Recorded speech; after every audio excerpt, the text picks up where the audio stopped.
My name is Mazi Nnamdi Kanu. I lead the indigenous people of Biafra, and also I am the director of Radio Biafra and Biafra Television. And my job and my duty is to serve the people of Biafra up until the restoration of the stolen sovereignty of Biafra land is restored, and also to an extent to also serve Nigerian youths as well. I think since the whole protest started, we have been serving them very diligently every morning and every evening. And it is something that we should be able to continue into the foreseeable future, or until all the demands made by the young people are met by ASROC. Could you tell us about your background, your parentage, schools attended, and all that, please?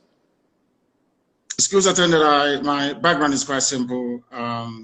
My late parents, His Royal Majesty Ezekiel Kanu, and my mom as well, Lolo Mbeme, and I went to Labra Avenue Primary School, which was a model primary school in Umuahia, arguably one of the finest.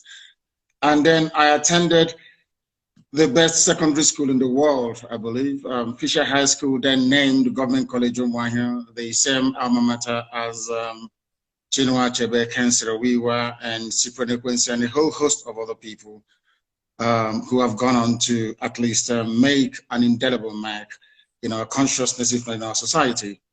And then from there, I went to University of Nigeria, Nsukka, where I spent about 2 years, and they weren't doing anything that I felt enhanced my ability to understand what I was there for. I had to travel to England, where I studied politics and economics at now London Metropolitan University. I've worked in various capacities. I'm actually the owner of Alpha Phoenix Consulting Limited in the UK, which is a consultancy firm, an economic development consultancy firm.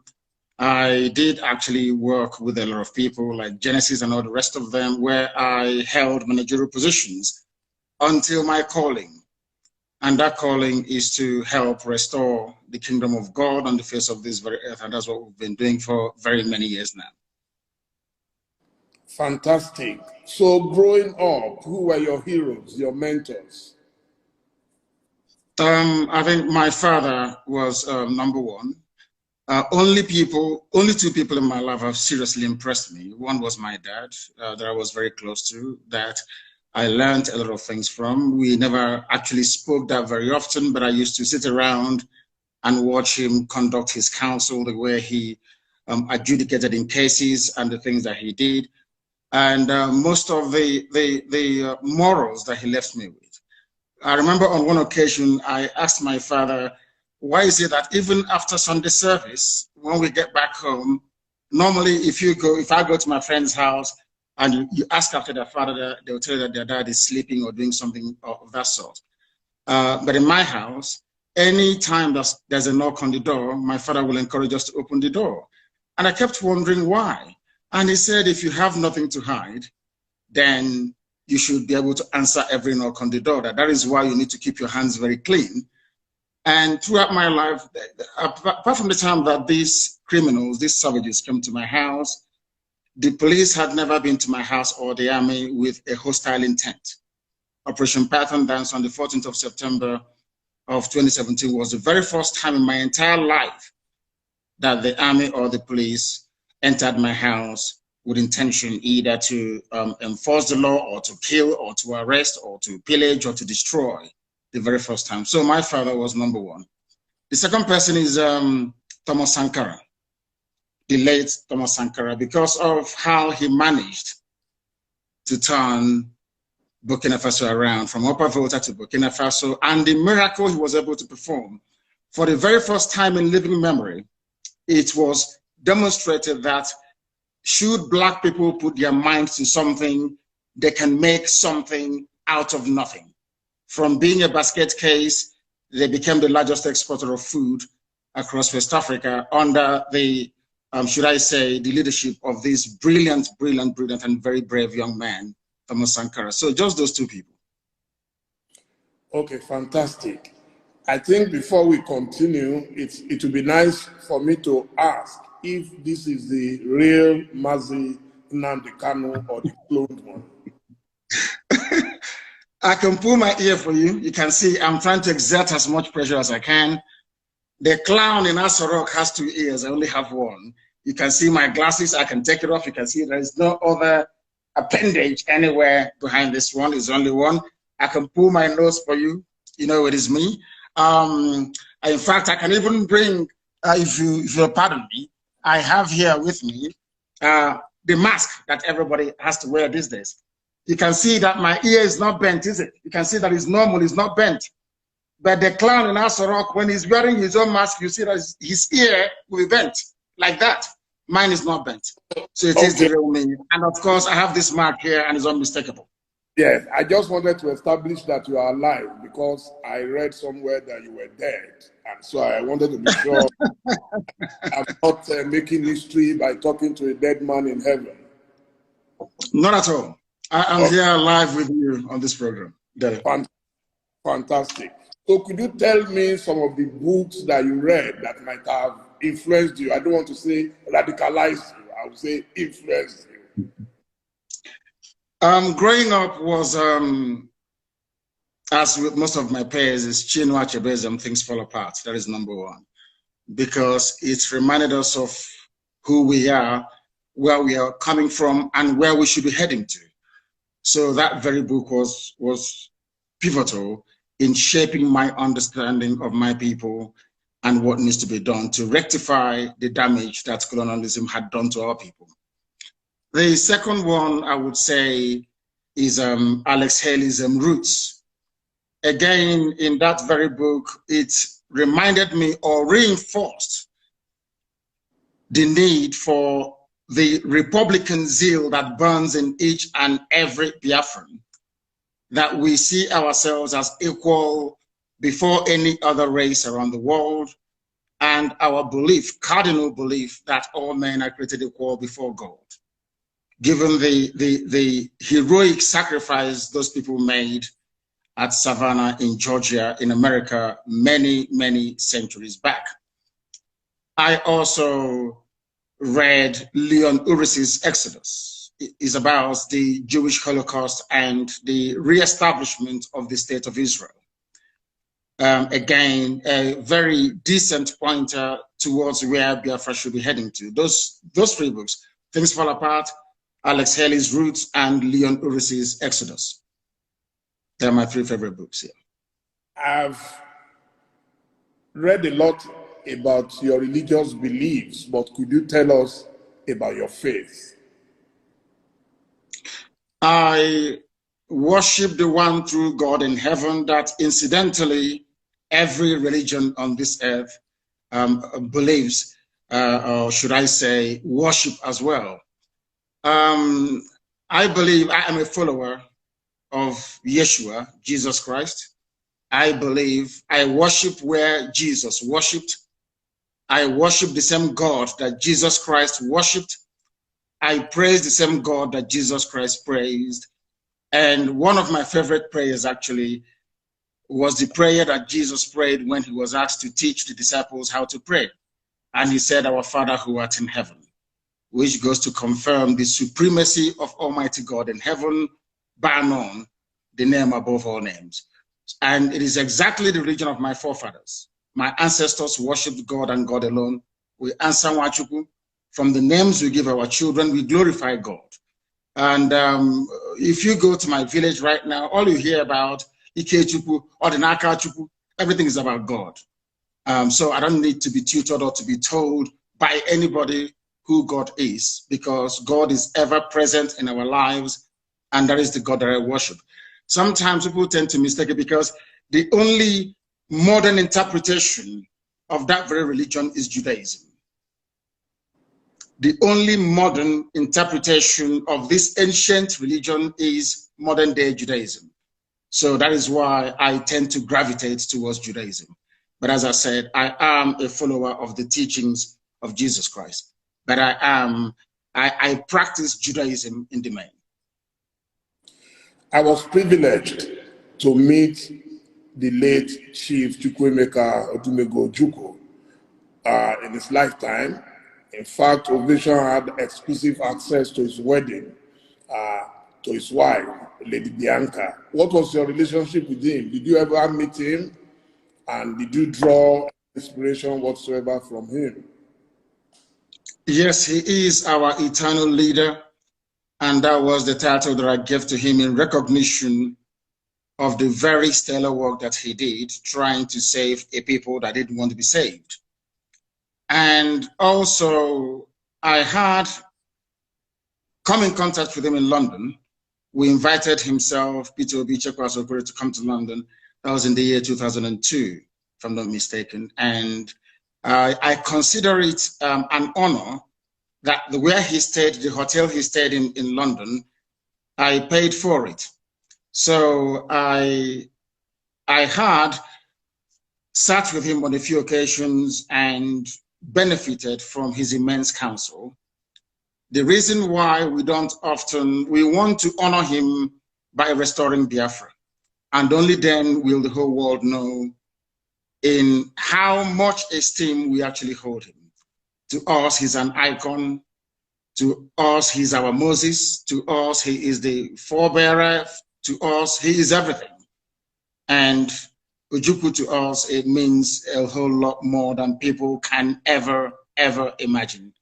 And the few times that I sat with him and he spoke, he said a lot of things. In fact, the role that the British played during the war, he was the one that made me to actually realize what they did and the need for us to be very careful. The journalists that were interviewing him, especially from BBC, in their typewriters were, should I say, listening devices that were transmitting everything Ojukwu was saying all the way back to London. And that made it possible for them to sabotage that very effort, or should I say, to undermine it, especially what transpired at Aburi, that we now have the tapes and records of. So I sat with him and I discussed with him, and it was very informative, very fruitful. And I learned a lot from him, something that will continue to guide me as we proceed on this very important and critical journey towards the restoration of Biafra. Fantastic. Now we'll get to the area of my bazookas. Now it's time to fire a few bazookas at you. Go ahead. You've been seen by many as waging a war against your country, Nigeria, by seeking a Biafra nation. What led to your decision? First of all, Nigeria is not my country. I was born a Biafran. My birth certificate reads Biafra, and no one has ever changed that. The fact that I was at some point or the other in possession of a Nigerian passport does not actually confer upon me their citizenship. I saw the Nigerian passport as a mere travel document because my birth certificate issued at the time of my birth reads Biafra. Nobody of a sane mind will condone or accept what is happening in Nigeria. I believe that genuine attempts have been made in the past to try to remedy the wreck that Nigeria is today, but there was a palpable unwillingness on the part of the powers that be to do something about it. I detest suffering and pain. I hate to see people suffer. I hate to see people in pain. The only thing that propels me, the only thing that drives me towards this very agitation is not born out of hatred for anybody, but a desire to test freedom in our time. Nigeria was not constructed by a Yoruba man. If it were, I would have perhaps accepted. Nigeria was not created by a Fulani man. If that was the case, who knows, I may accept. Nigeria was not created by a Hausa man either. It wasn't created by a Nupe man. It wasn't created by a Gwari man, never created by a Jukun man. Nigeria was not created by an Ijaw man, not created by an Ibibio man. Nigeria was created by a white man and named by a white woman. The name Nigeria means awful, bad, evil. It means nigger, which is a swear word, is a slur in America. If a white person calls a black person nigger, they might end up in jail. Then why should I answer a name that is abhorrent before God and before man? Nobody came from all these ethnic groups. They never got together to say, as from today our name should be Nigeria. A white man determined that. I cannot go to England and say to English people, I want to rename Liverpool. I want to give it another name. I'm sure they'll think I'm mentally, unstable and put me in jail. Now, the problem is this. Why should Africans accept the name Nigeria? It doesn't mean anything in Yoruba language, doesn't mean anything in Hausa language, doesn't mean anything in Igbo language, but yet we are Africans. So I see it as a relic, or should I say a vestige of racism.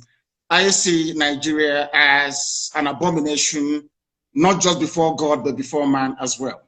Those with common sense, that is the reason why I like Thomas Sankara. Thomas Sankara changed the name from Upper Volta, that had no meaning, to Burkina Faso. Now, I wonder why educated, very savvy and enlightened Nigerians cannot see it. You have half of Yoruba land in Benin Republic. Some are in Togo. For over 20 years, I have been a very vocal advocate of a Yoruba nation that will also encompass the Yorubas in Benin Republic and those in Togo, because they are Yoruba people. Wouldn't that be very wonderful? Why should white people come from Europe and decide that some Yorubas should be Togolese, some should be from Benin Republic, and some should be from Nigeria? You're a Yoruba man. What do you have in common with a Kanuri man? Absolutely nothing. But I can tell you, you have something in common with a Yoruba man in Togo. You have something in common with a Yoruba man in Benin Republic. Why should you see a Kanuri man as your fellow citizen in Nigeria and not a Yoruba man who lives just a stone throw from Badagry? So these are the anomalies that Africans need to sit down to address. That is why we have arrested development. That is why nothing seems to be working. Because the convergence of these diverse value systems from the core Arewa North, from the West and from the East is making it impossible for Nigeria to function as a viable state. And that is a recognition that we must at this very point in time be able to address as educated people. Not that I hate Nigeria. I hate the name. I despise it with a passion. If you allow me, I wouldn't exist tomorrow morning. Anybody who answers or addresses him or herself as a Nigerian is a product of neocolonialism, not something that I am prepared to accept, because Nigeria never existed until Flora Shaw gave her that name, Nigeria. Before that, you had Oduduwa, before that, you had Biafra, before that, you had Crown Brono Empire, and all these wonderful and weird civilizations. Now, a white man cannot come from Europe and then create an identity for me. Only God in heaven can do that. And I can give an identity to my dog. The only thing you can name are your children and your pets. They are not our fathers. They are Caucasians. We are Black Africans. They have no right being in Africa and giving us names. And that I will never, ever accept. Military and security experts have said it is impossible for any country to fight 2 civil wars without monumental repercussions. Have you considered this? And what lessons did you learn from the last Nigerian Civil War? The lessons that I will learn from the last war, if I can begin by addressing your last question, is that we should not have given up. Even though we were overawed as a result of a global conspiracy of unprecedented proportions. Biafra-Nigeria war was the Third World War, because in that war, if you leave Nigeria and Biafra alone, Biafra would defeat Nigeria anytime, any day. Pound for pound, Biafra would defeat Nigeria anytime, any day, and I make bold to say this. But Britain got involved. They imposed a no-fly zone over Biafra land. They imposed air, land, and sea blockade to stop us from getting food and arms. But they went behind the back of the world to negotiate with Russia to supply arms to go on. They even brought in Egyptian pilots to fly their planes for them. Nigeria has never won any war in its history. Ordinary Boko Haram, they are begging Niger, they are begging Chad, they are begging Cameroon to help them. They've never won any war. The only thing they specialize in doing is killing civilians, as they did at Lekki Tollgate. That's what they can do. Nigeria has never fought any war. An army is meant to go out to win territories for the country that it claims is coming from. The same way that Lugard led an expeditionary force to come to create Nigeria for the crown in Britain. Nigerian soldiers have not done that before. Anywhere they go, they're humiliated and they come back. So I wouldn't actually see, I wouldn't describe what transpired between 67 to 70 as a Biafra-Nigeria war. Is Biafra versus the whole world. The United States was ambivalent. They never actually, should I say, participated as they should. Britain was there running the whole show. They destroyed Aburi Accord, destroyed the agreement reached between Ojukwu and Gowon. They came back and they instigated a war. That was all they did. There was not, I wouldn't see it as a war. And I want to let Nigeria understand this. There is that tendency, that what I call the Fulani Janjaweedism, there is that tendency to intimidate, that tendency to terrorize, that tendency to subdue, overraw, and then conquer people.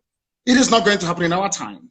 They will try, but they will fail. The more they focus their attention in the East, the more the terrorists that they themselves bred in the North will overrun them there. So I am not in any way, shape, or form either phased or overawed. They will come again because it's in their nature, and this time around they'll be roundly defeated. Well, I think with due respect to our men and women of armed forces, I believe they are well rated. I visited them in Liberia. I visited them in Sierra Leone. In Liberia, we were controlling 10 out of 15 counties. In Sierra Leone, in fact, we actually lost one of our brigadiers, and the Sierra Leoneans are eternally grateful to us, because but for the support from Nigeria, both countries, I don't know what would have happened to them. In fact, at the time, Professor Adeniji was the head of UNANSIL in Sierra Leone. I think it would be unfair to describe as military as weak. It is possible, yes, that they got support from somewhere else. Of course, there are allies. That's why you had NATO. In fact, it's one of the reasons a lot of people are angry with America under Trump, that he has virtually collapsed the relationship, military ties to other countries. So I'll leave it at that. But then I want to go to the next question.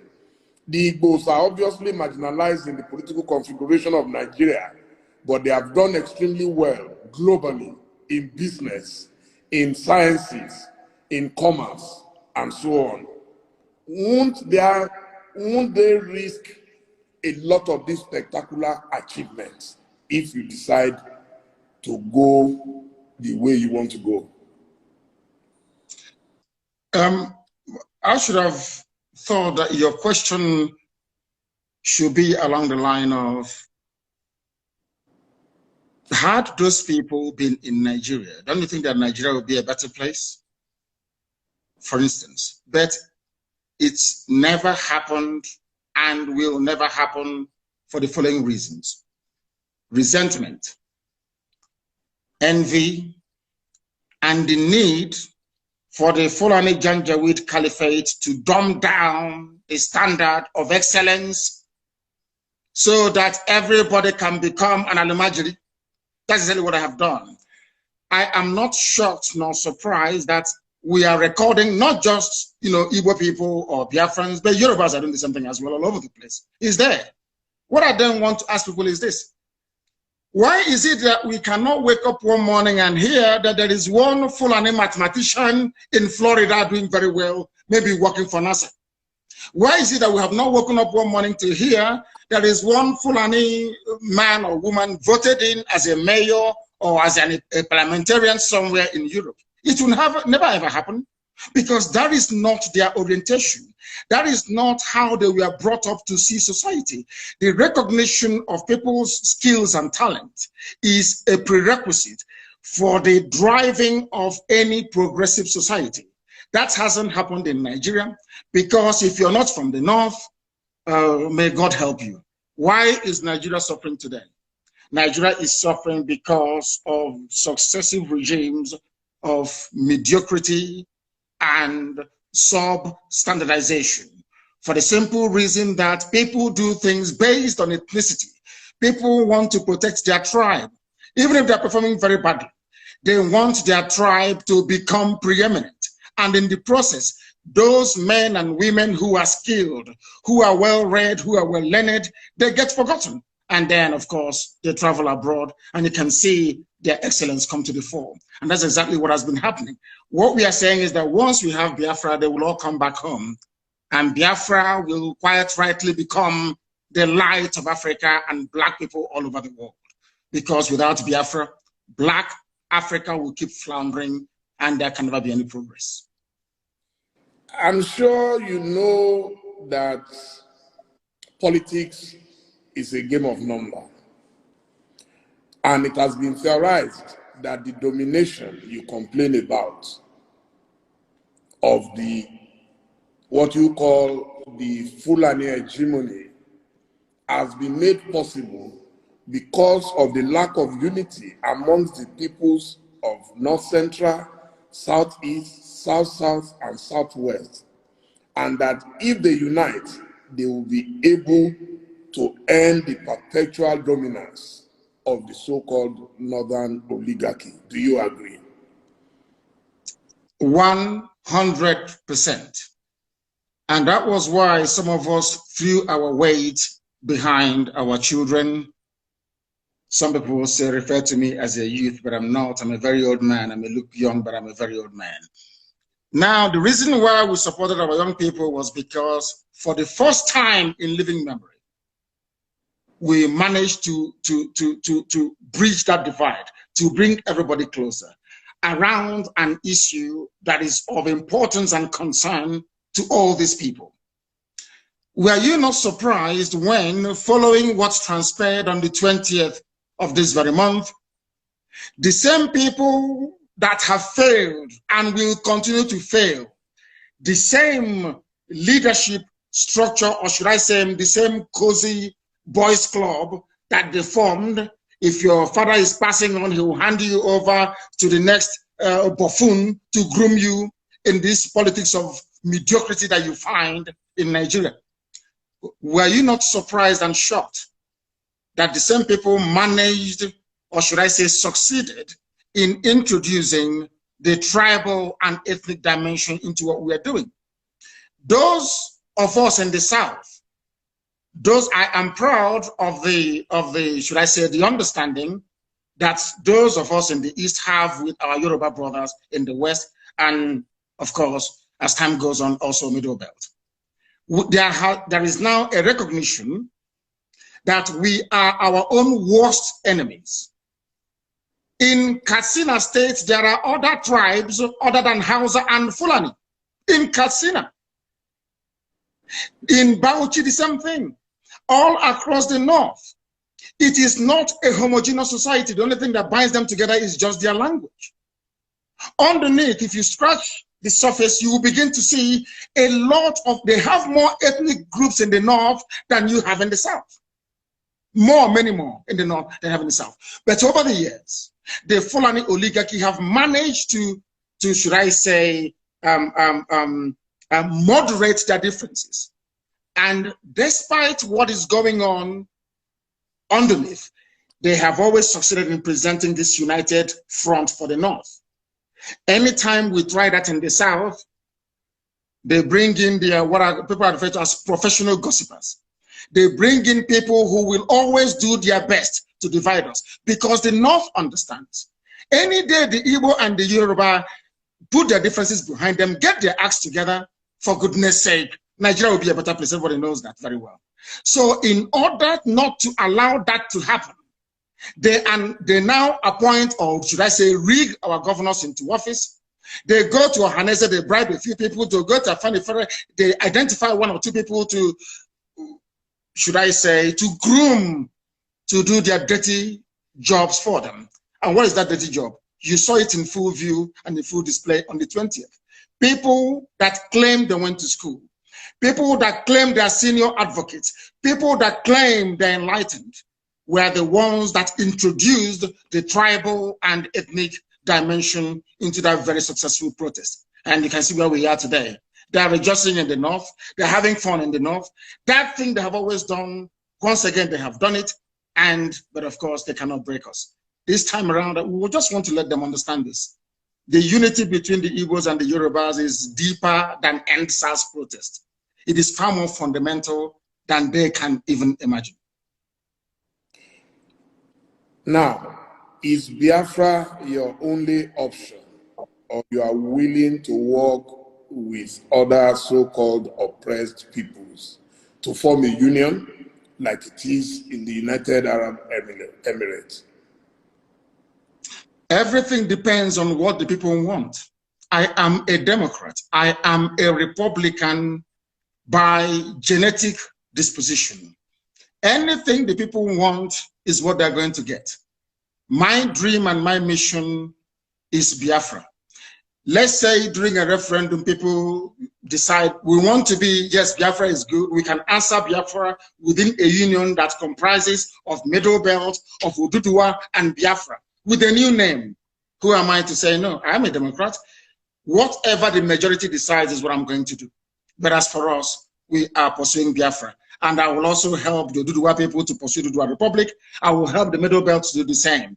But one thing is paramount. Should our people decide at a referendum or place beside to say, we want to maintain a semblance of union with Oduduwa and the Middle Belt, who am I to say no? I am a Democrat and I will go with it. But my primary concern now is the restoration of Biafra. An audio surfaced recently, I think about 2 weeks ago. It was sent to me by a family member, in which we heard your voice, directing your operatives to hit certain targets in Lagos. What led to this in a state that has really embraced the Igbo people of Southeast and South extractions? If that was your voice, do you regret the action, and are you willing to apologize for it? It is my voice, but what I said was cut and joined together to suit the very message or narrative that our detractors were, should I say, determined to peddle. If you listen to the whole broadcast that I made, you will find out that that very audio that those people, those charlatans put out there in the public domain is not exactly what I intended. But I have said this before and allow me to repeat. If by making the pronouncement that I made on that very day that I was misunderstood, or that the true intentions of what I was wishing or willing to convey was somehow misconstrued, then I apologize for it. Because I believe that it is very, very important that we understand this. I wouldn't want to do anything, either knowingly or unknowingly, to inflame passions in the West. I wouldn't wish to do anything that would cause my Yoruba brothers and sisters alike to think, should I say, to become jittery about what our true intentions are. You made reference to your operatives. I was addressing Nigerian youths right across Nigeria, not just in Lagos. And given the heat of the moment, people were being massacred. I'm not sure that most of those commentators and apologists for Asorok have had their homes invaded before. When Fela speaks, you can hear the way that Fela speaks all the time about Nigeria Army and Nigeria Police. Why? Because Fela was a witness when his house was invaded and the mother died as a result of it. There's something happened to me. As a result of Nigeria military invasion of my house, my father is dead and my mother is dead as well. So when people like us with a first-hand experience of the brutality of a very primitive security architecture in a country as backward as Nigeria, you can then begin to appreciate where we're coming from. If I spoke out of turn, if people who listened to what I said misunderstood the true intentions behind the words that I uttered that night, then I do unreservedly apologize, because nobody can divide the Yorubas and the Igbos anymore. It's not going to happen. They will try, but they will not succeed. That I can assure them. What is of concern to us is that those responsible for the slaughter of those people are held responsible. The same way, I hasten to add, that those who are responsible for the murder that we ordered today going on in Obibo will be held accountable. They will and must be held accountable. I do apologize if I offended anyone, but no offense was intended in the first place. I gave an order to Nigerian youths right across the board to do what they did because the Nigerian state is evil. They believe in killing their own children. They believe in suppressing free speech. They believe in breaking up peaceful assembly with the use of force. That type of nonsense must come to an end. And they must be taught a lesson, and that was exactly what we did. Okay, let me confess that it was actually that audio that led me to looking for you. You see, I believe that journalists must help their nation to understand some certain people and personalities like yourself. And I want to say at this stage that I'm sending my special thanks to two people. One of them I can mention publicly, the other would not want me to mention him. And the first is Femi Fanikaode, my very dear friend and brother. I contacted him because I knew there is a special bond between the two of you. And he contacted someone else who contacted you. And I want to say thank you to both of them so they know themselves. What is the relationship between you and Femi that every time I see that you are in the same direction? He is very brave. He is urbane. He is polished and very erudite. He is a scholar and a conscientious one at that. You know, in Nigeria, you have scholars, people who just study for the sake of it, people who just read for the sake of it. He practicalizes what he understands to be humanity. And that is why I love him, I respect him, and I call him a brother. He epitomizes what any intellectual should aspire to be. You intellectualize, that is very true or very good, and then you must have a human side to yourself. He is de-tribalized, as you well know, and I'm sure that in time to come, he will have a very great role to play, if not in Ududuwa, but also in Biafra. If Biafra were to come tomorrow, I would take him. And I'm sure that he will have a lot to contribute in making Biafra a better place for everybody to be in. So I have not only love for him, but also have regard for him. Now, I'm sure you are aware that there are efforts to start a movement that will bring the Yorubas and the Igbos together and closer. Are you willing to play a major role in that union? Yes, we are doing ours on the ground. You saw the protest on the 1st of October right across the world, Yoruba One Voice and IPOB. So we are doing ours.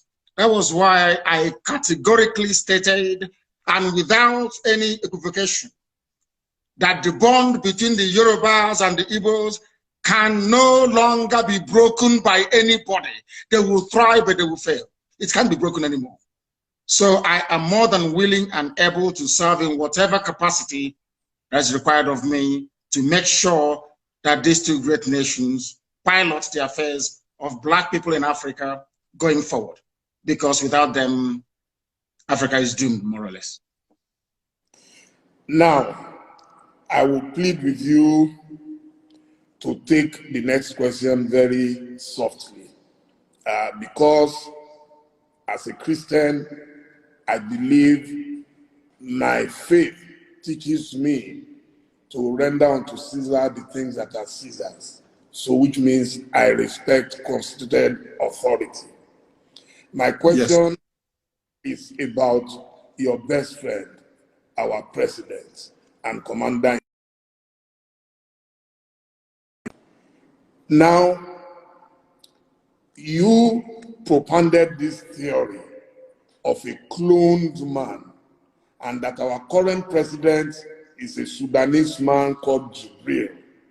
Do you agree that your information might have been wrong, and you are also willing to apologize to him for that error? Anybody can make a mistake.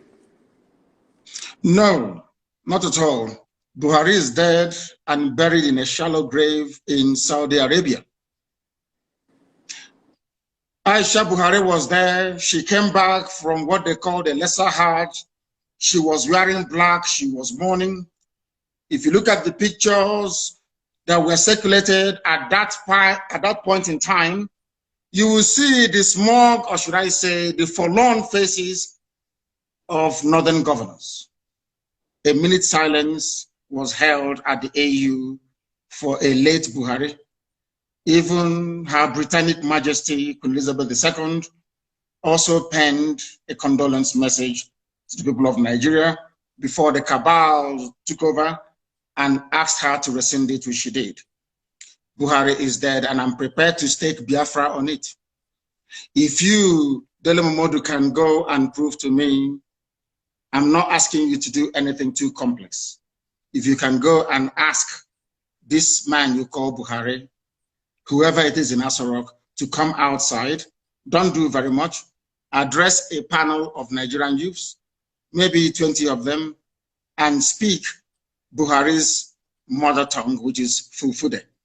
I will give up Biafra, I will apologize to him, and I will submit myself to any authority on this earth to do with me as they please. There is no Buhari. Jibril was there. Jibril followed Abba Kyari to Cuba and ran away from there and never came back. The man you have now in Asarok is from Niger Republic. His name is Yusuf Abubakar Muhammad. That's his name. Yusuf Abubakar Muhammad. Even Shekau knows who he is personally and was mentioning his name as well. It is not Buhari. The old Buhari that you and I know, the country cannot be burning and he will restrict himself to only 12 minutes of edited broadcast. Impossible. Impossible. Anybody that knows Buhari, even if he's dying, he must speak because he fought in his own understanding to keep Nigeria one. Anything that impacts or threatens the territorial cohesion and integrity of Nigeria, the old Buhari, in fact, he will be in Lagos. The old Buhari will be in Lagos, I'm telling you. But this little, have you not seen him with his fresh hands of a 35-year-old? He cannot wear this. He cannot wear this. Because if he wears this, his ear will bend because it's rubber, silicone. We know about AI technology. It's deep fake. Please Google it. You're a media man, you must know this. I can replicate this very interview with your face showing us having this conversation, but it is not you. You also saw that some, would I say, some eagle-eyed investigators managed to discover that there was actually a microphone, a loudspeaker on the table. It's everything that they claimed that Buhari was saying was coming from a loudspeaker. From a loudspeaker. Very, very sad indeed. These are the things that the world must understand and come to terms with. That the person you are calling Buhari is not Buhari, and I can stake my life on it. If he comes out tomorrow and takes, or should I say, address any press interview live without Garuba Sheikh who bring this, telling people to cut. If he can come out tomorrow, a panel of journalists will, in fact, no, not journalists because some of them are corrupt, youths will address him. There and then you will know that Buhari is no more. There is no Buhari. No country. How can you have a country you claim you're proud of, and that country is run by 10-minute video recorded every 4 months? What sort of country is that? Every 4 months you issue a pre-recorded video to address 200 million people. What an insult. What an insult. In a time of crisis, there is COVID-19, people are agitating, they're very restive. The only thing you can do is 10 minutes video. Laughable and absolutely absurd. And no sensible person should be able to tolerate it. Buhari is dead, and I stake my life on it. Please don't stake your life on it, because I am very, very convinced that he is alive. I have been meeting Buhari since 2010. Okay, and the last time I met him was 2 years ago inside Aso Rock with a former president of Africa. I met him, we interacted, he cracked jokes with me, he even said, Dele, it seems you've added weight. I am telling you that I am not foolish not to know the person I've been seeing for 10 years. I've worked closely with him on his campaign, and yes, you could have your theory why you think, you see, my own theory is different. Because he was very sick, a lot of people thought that he would die, and God restored his life. And I think that is why you think he is dead. I am personally convinced that he's alive. I believe that a man like President Olusegun Obasanjo will not go and hold any meeting with a cloned president of Nigeria. If I can't vouch for any other person, I know that Obasanjo will never agree. He will talk. There is a saying where I come from, Dele. If you see something that is greater than your farm, you sell your barn where your harvest of yam is, where you store your yam, because that is the greatest thing that any Igbo man has in the olden days. If you see something that is greater than your farm, you sell your barn. And you could be a robber. They do not want to expose that the fact that Buhari is dead, because everybody depends on the oil and gas coming from Biafra land. Without oil and gas, Nigeria will be worse than a banana republic. There will be nothing happening there. Nigeria runs what is called a rentier economy. You sell oil and gas to import everything you need, including toothpick, including Indomie and pasta. So what is called the doctrine of stabilization. If you come out and you announce that Buhari is dead, there will be pandemonium everywhere. In fact, the US government feels that if they allow a precipitous collapse of Nigeria, it may impact the wider region. That is what the Africa desk at the State Department has been doing for very many years. So if you expose the fact that Buhari is dead, it will cause pandemonium, and there will be regional destabilization, and you will have a whole lot more of foreign terrorist groups to contend with. Now you have 7. Many more will come up. They do not want to turn northern Nigeria into another Yemen, Afghanistan, or Syria, or Somalia, for that matter. That is the only reason why they're keeping quiet, and everybody is hoping that he will make it to 2023 so that Aisha can go with the boyfriend and relax, because Buhari is dead. Absolutely dead and confirmed. Look at the hands of your, I can become a trend. You ever seen that little boy they call Tagwe that used to mimic Buhari, speak the way that Buhari does, crack Buhari jokes? That little boy is an Igbo boy. They've not given him a Fulani girl to marry. You know that little boy called Tagwe, he's a comedian. He mimics Buhari. These things happen. People can mimic Obama. People can mimic whoever they want to mimic. There are expert actors who can do all of these things. But let me make this very clear to you. It's a very simple thing. I'm not asking for a DNA test anymore. If Buhari can hold a meeting, the man you call Buhari, with Nigerian youths to ask him questions and speak his mother tongue Fufude, then I will give up. But I can assure you categorically that you are one of those that they have deceived, but they cannot deceive us. It was a well choreographed, well planned, and executed with military precision. They knew what they were doing because Britain is in charge. Britain is in charge. The same way they took charge of the NSAS protests. You were there, you were watching. When British High Commissioner went to Lagos, did not see the Lagos State Governor, but saw Tinubu. Not up to 48 hours, the army came and started shooting. And now, as they say, the rest is history. The people controlling you are those that created you. The people that made you a Nigerian are those now in charge of your lives. You are not in charge of Nigeria. They are, and are the ones running the show. And maybe next week, you get another 10 minutes video recorded. the old Buhari couldn't have done that. Ask Obasanjo. How many times did you allow them to broadcast a recorded speech in a time of national crisis? How many times? Obasanjo will tell you no. Jonathan did something. Only this thing that they put up there. Now, I will ask you to put on your face mask. Put it on. Put on your face mask. Let us see. Do you have one with you? Yeah. Ask them to bring it for you. Put it on. Your ear will not bend. Your ear can never bend. It's impossible because you're a human being. You have cartilage in your ear. But if this ear is made of silicone, as the one that Aisha's boyfriend is wearing, once you put on mask, your ear will bend. Simple. And that is why we have common sense and brain. Keep asking yourself. They took a picture with Jonathan, with everybody, with Yemi Osinbajo. None of them had their ears bent. Only Buhari's ears were bent. Others were wearing the same mask, but only Buhari's ear was bent, meaning that it's made out of rubber, silicone. The person that's not Buhari and can never ever be. Please go ahead. Okay, so do you have a map for Biafra? Where will it start from and where will it end?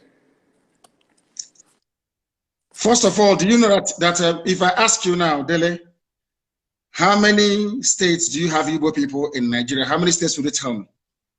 It's a simple question. You're a journalist. I would say everywhere. No. I mean where they are indigenous to, where they come from. There could be Igbo people in Lagos and not from Lagos. The Igbo people. If I ask you right now, how many states in Nigeria do you think that Igbo people are indigenous to? How many would you say? 5 Southeast states? After all, that is the Igbo territory. Is that what you say? Yes. I have a surprise for you. It is 13. Igbo people are indigenous to 13 states of Nigeria. 13. As I told you, those who created Nigeria are in charge of Nigeria. And in order to weaken, to diminish, to render irrelevant every aspiration of an Igbo man, Britain decided to advise the Janjaweed Caliphate to keep redrawing the map until we now have only 5 states. Igbo people are in 13 states. And now let me answer your question. The map of Biafra starts from wherever women tie 2-piece wrapper and ends where they stop tying 2-piece wrapper. In other words, Biafra land starts from Kogi in the north, in Igala land, Idoma, Igede, all the way to Ikodomikodo, Idu land, in Udo, and going down to Bakassi, after Cross River State, and to Bonny, and to Opobo in the south. All these are Biafran territories because if you go there, all the women tie 2 people. The 13 states. I want the 13 states, please. You want me to name for you the 13 states that make up? Yes, please. Kogi, are there Igbo people in Kogi? I'm sure the answer is yes. Yes. Indigenous. Are there Igbo people in Edo State? Yes. We agree. In Edo State, there are Igbo people. I'm not talking about Tubiaja, which is Ishan. We'll come to that later. I'm even talking about a place called Igbo Akere. Igbo Akere. Are there Igbo people in Delta State? Yes. Are there Igbo people in Benue? In Benue State, I'm asking you, Izi community is in Benue State. They speak Igbo. The largest market you have in Benue belong to the Igbo communities in Benue State. Are there Igbo people in Cross River? Yes. So Igbo people are in Cross River. Are Igbo people in Akwa Ibom? Yes. E2 is in Akwa Ibom. There are Igbo people there. Are there Igbo people in River State? Are there Igbo people there? Of course there are. 90% of River State is Igbo. Are there Igbo people in Bayelsa? And you'll be shocked. YES is the answer. There are Igbo-speaking people inside Bayelsa itself till tomorrow morning. The same way you have Igbo people in Ondo. Are there Igbo people in all the 5? I've counted for you the 6 states that make up the so-called South-South. Imo, Abia, Anambra, Ebonyi. Yeah, you've mentioned 9 now. 9 states. 1, 2, 3. Kogi, Edo, Benue, Cross River, Akwa Ibom, Rivers, Bayelsa, Ondo. Have you added? No, not in Ondo. We're not in Ondo. Igbo is not in Ondo. What is in Ondo is Ijo. Ijo is in Ondo, not Igbo. But okay. Ijo is Biafra. And we'll get to that later. And then you add the 5 southeastern states. You have Imo, you have Anambra, you have Enugu, you have Ebonyi, you have Abia. Add all of them together. Imo, Anambra, Ebonyi, Abia, Enugu. 1, 2, add it to the 6. Okay. 5 southeastern states. 6, 7, 8, 9, 10, 11, 12. I think one is missing somewhere. One cannot be 6 states. 6 states of the south, 5 states of the southeast, then Kogi and Benue, and then you get 13. In all these places, you have. I'm not telling you about where they are trading, where they are doing business. People from there are Igbo. They are indigenous. And you think Kogi would agree to go with Biafra? No, it's about a referendum. We are asking, what we're asking for is that part of Kogi where women tie 2-piece wrapper. That's all. Your mother will tell you where you come from. If you look at your mother when she dresses up to go to church or to go to a function and she's tying 2-piece wrapper, one on top of the other, then you know you're a Biafran.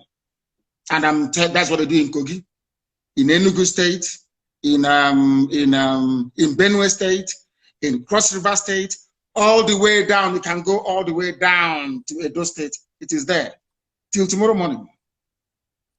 Don't you think you are likely to hit the brick wall if you try to go expansionist, if I could put it that way? I am an Igbo man. With all due respect, my dear brother, the Yorubas may be comfortable leaving Yoruba people in Togo and the Benin Republic and calling somebody from Sokoto State their brother. I don't intend to do that. Wherever you have Igbo people, they must be together as one. We are not leaving anybody behind. We cannot leave anybody behind. It was the Fulani Janjaweed and the British that caused this problem. You cannot come to my land, you take an Igbo community, you give them to Benue, you give them to Kogi, and you say they're from the north. Ohaneze may tolerate it. I will not tolerate it. I can't tolerate it. I am not going to leave one single Igbo community anywhere. They must be part of Biafra. They must be part of Biafra.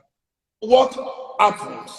Let's say the other people that you are fighting get provoked and they decide to call your bluff and say, okay, Igbo people in Kaduna, in Katsina, in Sokoto to defend Israel. How would that fit into your plan? Quite frankly, before you answer, let me do it as a double warning. And what if the Igbos in those places say they are not interested in joining you? Hallelujah. We say good riddance. Everything we are doing is based on the consent of the people. There must be a referendum, or should I say referenda, which is the plural, right across the board. We are going to ask people, ethnicity by ethnicity, where they wish to belong. If they say we want to be part of the Janjaweed North, where once in a while you lose your daughter, your wife could be raped, oh, well and good. We let them go. I am a Democrat. I'm not going to force anybody to do anything. And Biafra must come via a referendum. People must agree to it. We are not forcing anyone to do anything. Everything we are saying and doing is geared towards one outcome, a referendum. If they agree, fine. If they don't agree. So who is going to organize this referendum that you've been talking about? The United Nations will have to organize it at the right time. They will. If it is not organized, what is your plan B? We continue with civil unrest and civil disobedience, boycott of elections. As one of our great heroes said, we will boycott all boycottables until we get what we want. The British never wanted to leave Africa, but they did. Russia never wanted the Soviet Union to break up, but it did. Serbia never wanted Yugoslavia to break up, but it did. Sudan never wanted South Sudan. They never wanted South Sudan to be free. They're free today. Ethiopia never wanted, excuse me, Eritrea to be free, but today Eritrea is free. So that tells you all you need to know. It is not in their hands because you know what? Power belongs to the people. Anything we want is what we're going to get.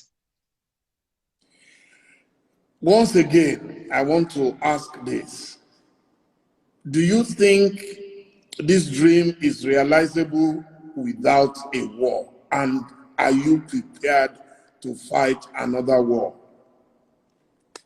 This dream can be realized without a war.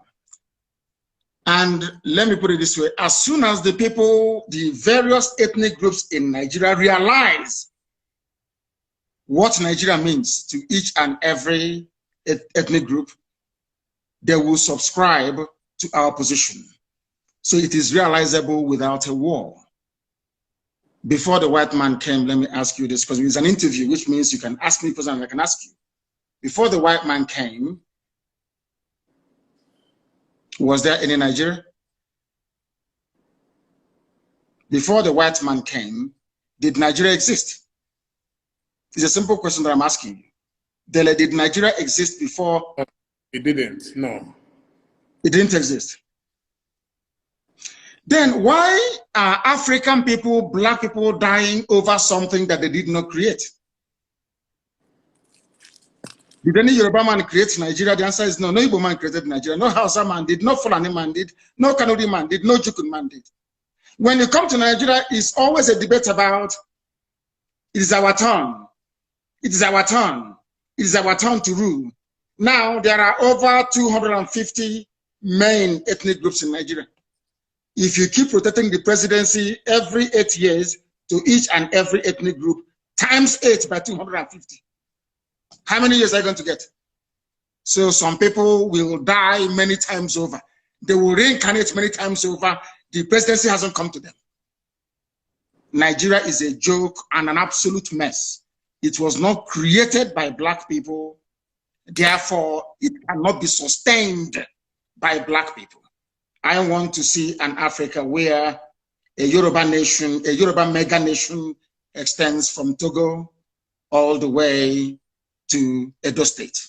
That's what I want. Because that is authentic Africa. I don't know why Africans are so beholden to something that is alien to them. Are you a white man? The Luga that created Nigeria is a white man. What are you doing as an African defending something that a white man created out of, should I say, a racist intent?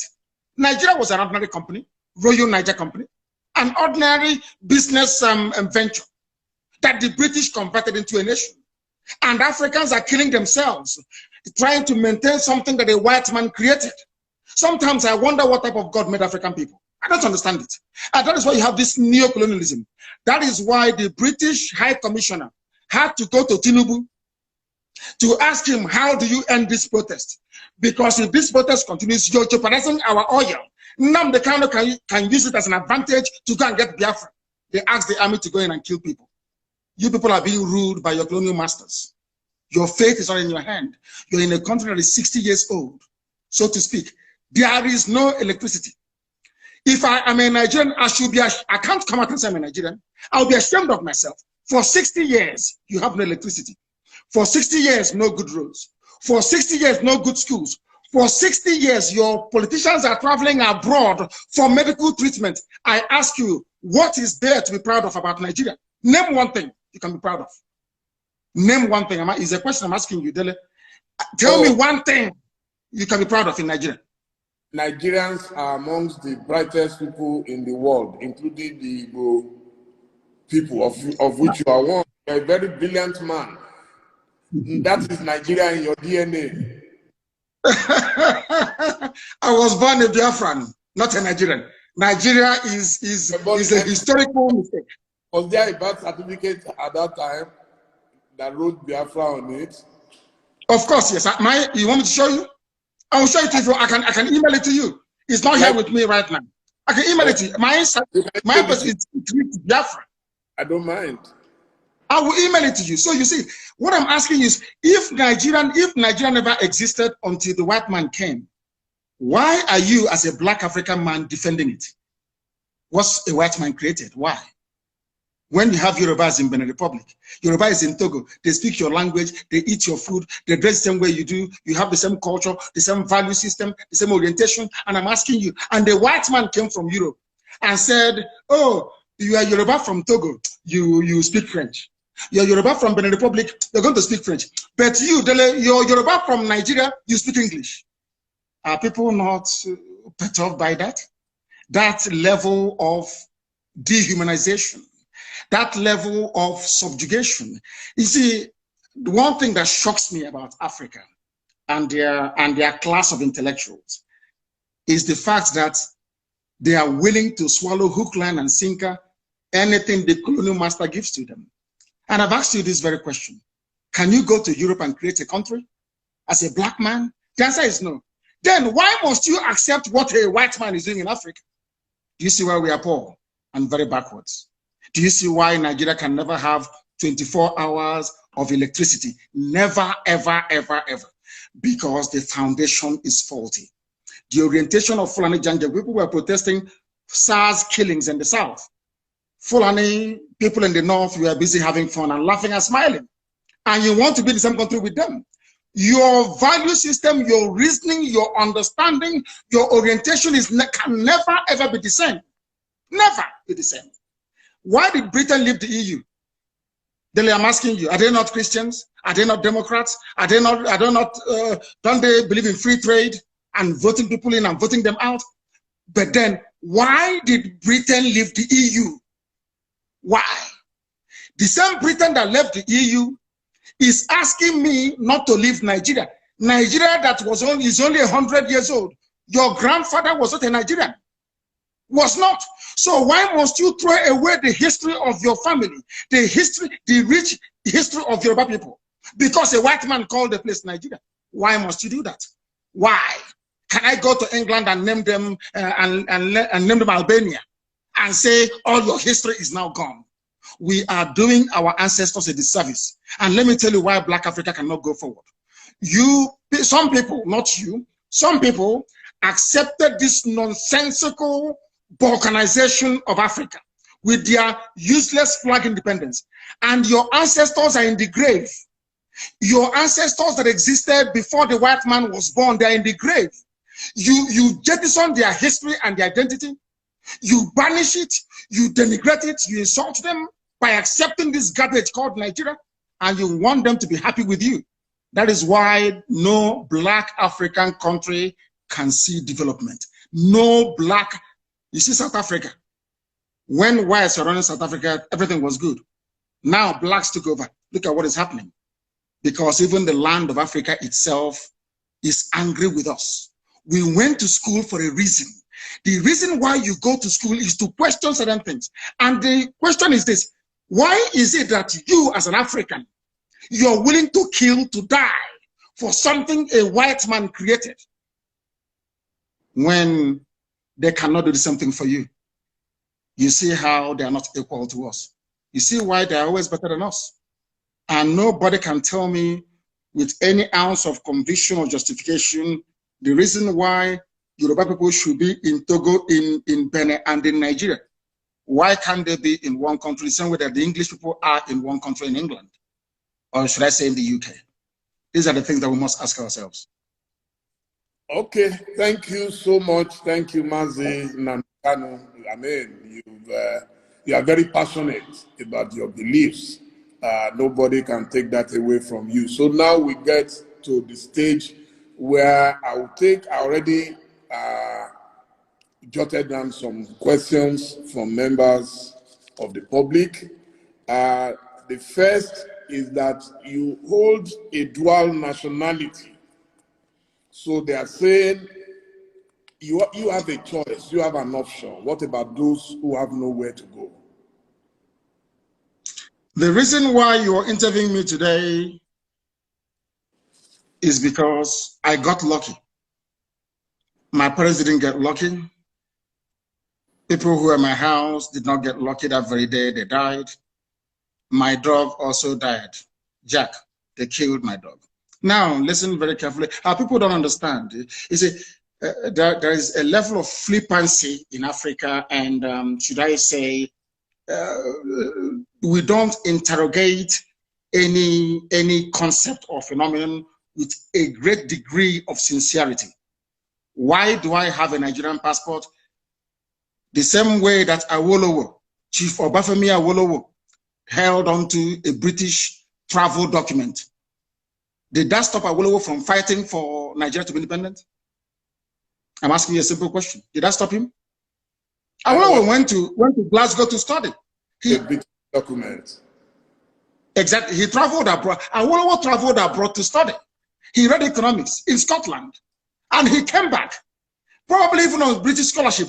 The fact that Awolowo was availed of free education in England and traveled to England by ship in those days with British papers, did it stop Chief Awolowo from fighting for independence of his people? And I must say, he was a lawyer. Thank you. Sorry, I do apologize. I do apologize. He was a lawyer as well, but he also read economics. Do you know he read economics as well?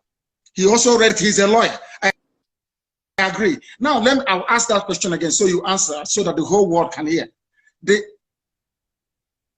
Yes, the fact that Awolowo went to England and studied, or let me say Britain and studied, United Kingdom, came back, became a lawyer and an economist. Did that stop Chief Awolowo from campaigning for independence from Britain? I don't know if you can hear me. Can you hear me? Hearing you, yeah. I understand your logic, yeah. Now, the same thing with Dr. Nnamdi Azikiwe. He traveled to the US. He studied. He traveled to the US with British papers. As somebody traveling from a British colony, he went to the US and he read, and he came back. And a Yoruba man, incidentally, let me tell you why they don't want Yorubas and the Igbos to be. A Yoruba man identified the talent in Nnamdi Azikiwe and appointed him the secretary of NCNC. That Yoruba man is Herbert Macaulay, a Yoruba man. And Zeke fought with the likes of Awolowo until Nigeria became free. Why didn't they say, you know, in those days they were very intelligent. Nobody said to Zeke, oh, you went to England for free. You studied, you have their passport. Now you're fighting and saying they should go. Because in those days, our fathers, they had brain. I'm sorry to say this generation, I don't know what's wrong with them. Is a social media indomie generation. And I hope that after this evening, they will become, should I say, more enlightened as to the issues. I no longer hold dual nationality. I used to have dual nationality for convenience sake, just to travel out of Nigeria, not for anything. And my hatred for Nigeria didn't start today. I've always hated Nigeria. It's a very useless place.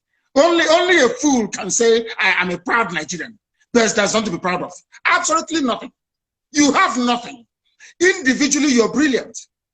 The Ngozi Okonjo-Iwealas of this world, our brother who is at African Development Bank, very smart and very brainy, yes, as an individual, but collectively as a group, the most useless 200 million people in the whole world. Nothing is coming out of nothing, absolutely nothing. Absolutely nothing. So how can I be a proud Nigerian? Ordinary light you don't have. No, simple light you don't have. How can I be a proud Nigerian? Thank you very much. Now, your governors have virtually rejected Biafra. Those are the most senior representatives of the people. So this person is asking, how do you want to deal with that situation? How many governors do we have per state? I think it's one, isn't it? One governor per state, yes. But they and in a democracy, they control no. And yes. How many, during election, how many times does the governor vote? Once. Okay. So the people will decide, not a governor. We are not Fulani Janjaweed. We don't have feudal lords in our land. We are Democrats or Republicans. You have only one vote. Only one vote. One governor, one vote.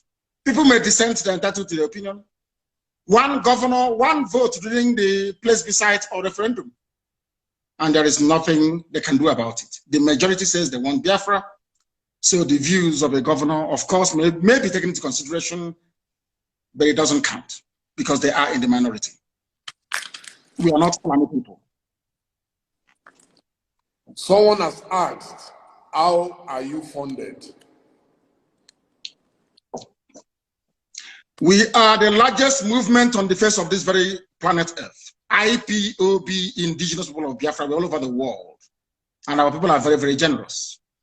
They fund us. No politician, no millionaire, no billionaire, nobody.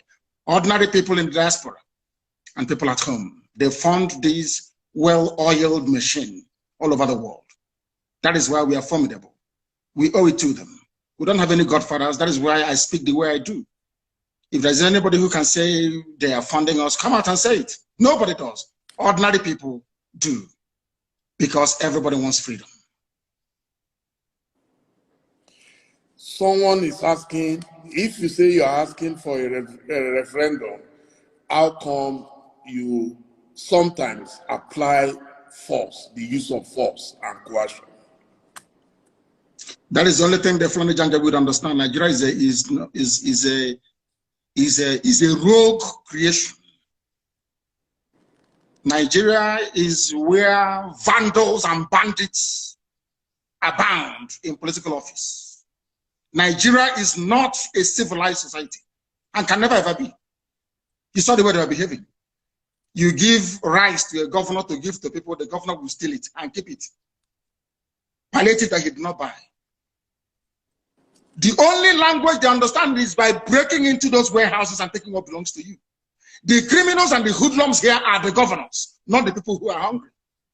I don't know why in Africa we always want to turn the narrative upside down.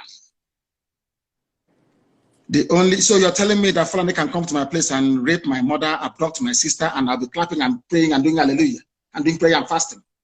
Nnamdi Kanu is not like that. We hunt them down, we pursue them, we catch them, and we deal with them. As simple as that. If people can tolerate that type of rubbish, we can't take it. Never, ever, ever. Never. You said you are a Democrat. Yes. Does democracy allow the use of brute force? Is Nigeria not a democracy? That they were in Lekki shooting people. That their constitution says should not be shot. People praying and singing national anthem, we are shot. A constitutionally granted right. The state of Nigeria violated it. They are the ones that brought violence, not us. As they say, those of them that make peaceful revolution impossible, they make violent revolution impossible. They make it possible, rather. Those are the words of John F. Kennedy, not mine. An American Democrat who. And people talk about democracy all the time. The modern Britain you have today was forged in a revolution led by Oliver Cromwell that toppled the monarchy of King Charles I. Today, England is doing very well. France talks about democracy, but their democracy was forged in the heat of a revolution that toppled the reign, I think, of King Louis XIV or the 15th, I don't know, and Marie Antoinette. America, they hold you to account today if you're not democratic. America was forged in the battle of a revolution fought and led by George Washington. I don't know if we did all these things at all or not. I mean, I think Nigeria should employ me to write their curriculum for them so they can train sensible, reasonable people. People graduate from schools in Nigeria, they come out far more foolish than they actually went to school with. Someone has asked, are you not afraid for your life? And what happens? I am dead already. And at what happens if anything happens to you now? Do you have succession plans? I am dead already. I was pouring some water, I do apologize. I am dead already. The only thing that can bring me back to life is Biafra. This life is meaningless without freedom, not just freedom. As I said before, I traveled to England to study for a reason and for a purpose. You cannot tell me that in England, they have gas piped all the way from the Scottish gas fields. There is 24 hours a day electricity. There is gas. If you're homeless or if you're unemployed, the government can give you what is called housing benefit. You can pay your rent and live in a decent home. They also give you money to feed as well. If I cannot do those things for my people, then my life is meaningless. So as I am right now, I'm already dead. I'm only waiting for Biafra to revive me and to resuscitate me. And I feel and I do pray that most other Africans should feel the way that I do. Because Africa is a failure because we fail to address the core and the key issues affecting our lives. We intend to change that. And by the grace of God Almighty in heaven, we shall be successful. My life doesn't matter anymore. What matters is Biafra. Everything else is irrelevant. And the zoo government, they know it. Everything is irrelevant. The only thing that matters to me, God is my witness, is Biafra, nothing more. I'm not doing anything. I don't have a car. I have nothing. The only promise I said to God is, give me Biafra, that's all. I don't want anything else. What am I doing with money? What am I doing with cars? I don't need them. The Biafra I do need. Now, someone says, if you disagree so vehemently with the English people for what you believe they've done in Nigeria, how come you accept their protection? They are not protecting me. I'm sure if they have a chance to kill me, they will kill me. They're not protecting me. The only people that ever protected me was the state of Israel. Nobody else has ever protected me. Only Israel did. So if they have a chance to kill me, they will kill me. What protection is the person talking about? I said it before. Chief Obafemi Awolowo went to UK to study. Chief Obafemi Awolowo, because there's one good thing about the UK. If you study there, your eyes will open. You see how vocal and vociferous the protest in London was. Because we understand their game, we know the way they play it, and we feel sorry for our people that they cannot see what we have seen. But one day, who knows, their eyes may open. But as I keep saying, anything we do to ensure that freedom comes, not just to Biafra, to Duduwa, but to everybody, every ethnic group, I am all for it.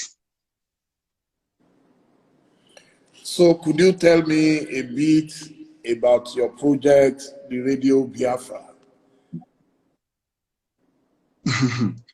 Radio Biafra of the Radio Freedom under Abacha. So I know a bit about pirate radios. So that's why I'm asking. It's not a pirate radio. It's not pirate. Radio Biafra is registered in England. It's not a pirate radio. It is actually registered. It's not a pirate radio. That was the argument they were making before. And when they asked the UK to shut down Radio Biafra, UK told them we can't. It's a legitimate business. You know, it's a legitimate concern in the UK, so we can't shut it down. So it's not pirate. And we build our own transmitters. I don't know if you know that. The FM that you listen to in Lagos, if you're in Lagos right now, if you hear my voice tomorrow morning or the voice of any of the presenters tonight, we built ourselves.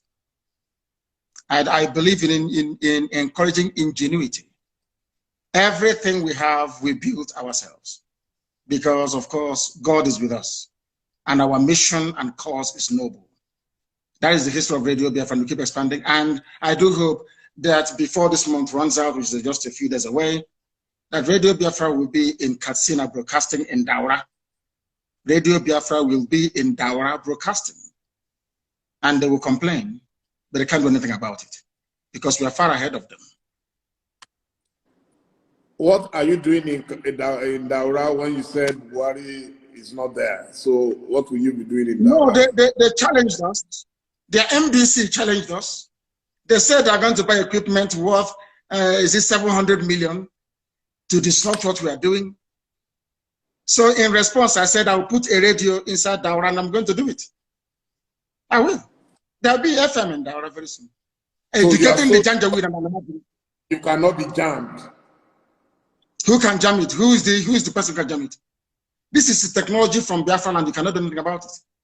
That is why the Katrina Lang is running helter-skelter to stop Biafra, because they know that once Biafra comes, maybe an African country can now put a man on the moon. They don't want that because they know what we can do.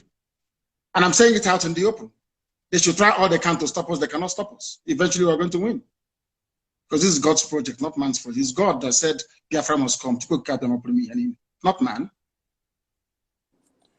On this note, I must say a big thank you to you for a very, very elucidating session. And I am definitely educated about you. I may disagree with you on a number of things, but a lot of people didn't want this interview to take place. I told them, I hate censorship. I was a victim of censorship. Everybody must talk. If you don't talk, nobody will know why you do the things you do. And those who disagree with you must still get to know more about you. And I must say, I am very, very grateful that you agreed to speak to me. And I hope very soon again, when we have cause to speak to you, at least now we've established this contact. And I really appreciate your agreeing to talk to me. Thank you so much, Mazi Nnamdi Kanu. Thank you, Dele. Thank you very much. Thank you very much. And thank you for having me. Thank you. Thank you. My dear viewers, I told you it will be the mother of all the interviews, and so it has been.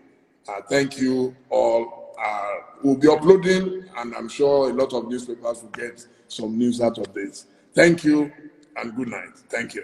Thank you very much. Thank you. Bye now.